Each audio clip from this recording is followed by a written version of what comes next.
चलिए अब बात यूपी उपचुनाव की। सीएम योगी आदित्यनाथ ने समाजवादी पार्टी पर सबसे तीखा हमला बोलते हुए कहा कि सपा दंगाइयों का प्रोडक्शन हाउस है, अखिलेश सीईओ है और शिवपाल यादव इसके ट्रेनर है।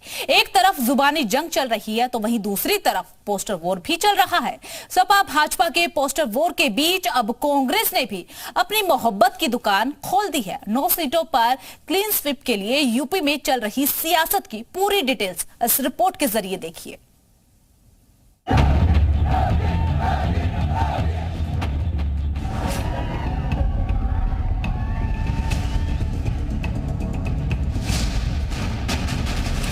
यूपी उपचुनाव में 9 सीटों पर सियासी संग्राम महाराष्ट्र और झारखंड के दंगल से कम नहीं है। योगी ने क्लीन स्वीप करने के लिए पूरा दमखम झोंक दिया है। एक दिन में 3 विधानसभाओं का दौरा कर रहे हैं। आज अंबेडकर नगर में योगी ने पीडीए की नई परिभाषा बताई। फिर मिर्जापुर में समाजवादी पार्टी को जिन्ना की जयंती मनाने पर घेरा तो वहीं प्रयागराज के फूलपुर विधानसभा में बीजेपी प्रत्याशियों के पक्ष में माहौल बनाया और भव्य कुंभ के आयोजन का वादा भी किया। भारत माता की। ये समाजवादी पार्टी ये पीडीए की बात तो करती है, लेकिन मैं आपको बताऊं इनका पीडीए क्या है। ये प्रोडक्शन हाउस ऑफ दंगाई एंड अपराधी है। ये एक नई परिभाषा इसको हम दे रहे हैं, प्रोडक्शन हाउस ऑफ दंगाई एंड अपराधी। याद करिए, प्रदेश का कोई भी जितना बड़ा अपराधी और माफिया होगा, जितना बड़ा वह दंगाई होगा, वह समाजवादी पार्टी के इस प्रोडक्शन हाउस का ही हिस्सा होगा।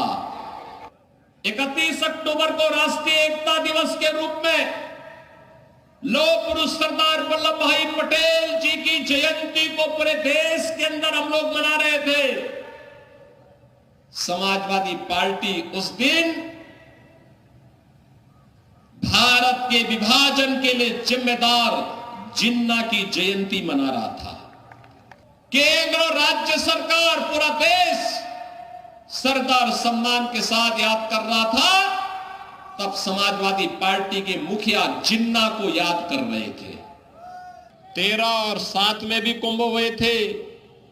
तब की दुर्व्यवस्था, तब की अराजकता किसी से छुपी हुई नहीं थी। और 2019 में प्रयागराज कुंभ क्या भव्य था, क्या दिव्य था। प्रयागराज जब नई पहचान के साथ वैश्विक मंच पर लहराता हुआ दिखाई दे रहा है। जब प्रयागराज कुंभ 2000 महाकुंभ 25 दस्तक दे चुका है। 13 जनवरी से 26 फरवरी तक ये महाआयोजन होने जा रहा है। एक दिन में ही योगी ने अखिलेश पर कानून व्यवस्था और धार्मिक एंगल पर भी वार किया। योगी ने हमला बोला तो सपा कांग्रेस ने भी पलटवार किया। भाषा बदल के असंसदीय भाषा का इस्तेमाल करके, लेकिन समाजवादी पार्टी समझती कि पीडीए समझदार है, पीडीए एकजुट हुआ है भारतीय जनता पार्टी को हराने के लिए। किसी भी नारे का, किसी की भी भाषा का वोटर्स पे फर्क पड़ने वाला नहीं है। वोटर्स भारतीय जनता पार्टी को हराने के लिए एकजुट हो चुका है। एक तरफ जुबानी तीर चल रहे हैं तो दूसरी तरफ सड़कों पर पोस्टर वार चल रहा है। एसपी बीजेपी के पोस्टर वार में अब कांग्रेस ने अपनी मोहब्बत की दुकान खोल दी है। योगी के गढ़ गोरखपुर में कांग्रेस के लगाए हुए पोस्टर पर उपचुनाव में चर्चा बटोर रहा है, जिस पर लिखा है न बटेंगे न कटेंगे, एक हैं और एक रहेंगे। इससे पहले बीजेपी ने बटेंगे तो कटेंगे का पोस्टर लगाया था, जिसके जवाब में समाजवादी पार्टी ने जुड़ेंगे तो बढ़ेंगे का पोस्टर लगा दिया। अब इससे कांग्रेस की एंट्री ने सियासी घमासान को और दिलचस्प बना दिया है। आज वही कुर्सी वाली पार्टी, खानदानी कुर्सी वाली पार्टी के एक साहबजादे वो देश में बंटवारे की राजनीति चला रहे हैं। जातियों में बांटो, धर्म में बांटो, वर्ण में बांटो, क्षेत्र में बांटो, ऐसे बंटवारे की बात करते हैं। लेकिन देश की जनता समझदार है, वो जान रही है कि ये जो खानदानी कुर्सी वाले लोग हैं ना, दरअसल जैसे जैसे यूपी उपचुनाव की तारीख नजदीक आ रही है, वैसे वैसे सियासी बयानबाजी और बढ़ती जा रही है। फिलहाल योगी फुल फॉर्म में नजर आ रहे हैं। आज के इस जनसभा में लेकिन सपा और कांग्रेस भी चुनावी बिसात बिछाने में पीछे नहीं है। लेकिन किसको कितनी कामयाबी मिलेगी, 23 नवंबर को पूरी तस्वीर साफ हो जाएगी। गोरखपुर से आशीष सिंह, जी मीडिया।